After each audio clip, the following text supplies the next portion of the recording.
పెరిగిన కోకో గింజల ధరలు గోదావరి జిల్లా రైతులకు ఊరట కలిగిస్తున్నాయి.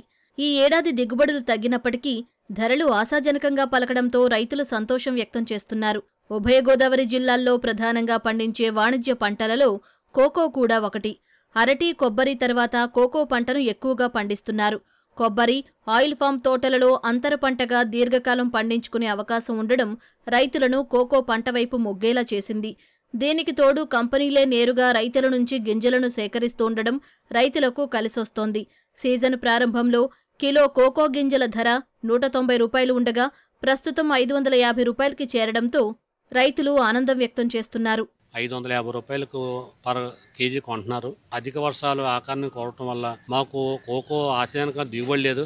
కానీ రేటు మాత్రం గత నెల 400 ఉన్న రేటు క్రమక్రమంగా పెరిగి ఈ రోజుని 550 రూపాయలకి ఎగబాకింది. దానివల్ల కోకో రైతాంగం చాలా సంతోషం వ్యక్తం చేస్తున్నాం.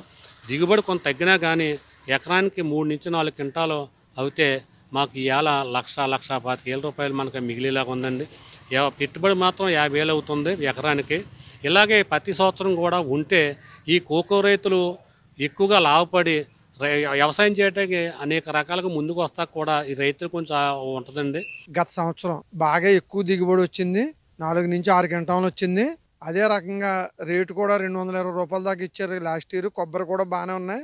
ఈ సంవత్సరం కొబ్బరి దిగుబడి లేదు. అసలు కోకో దిగుబడి 4 నుంచి 2 క్వింటాలకు పడిపోయింది. రేటు చూస్తే మెరుగ్గానే ఉంది.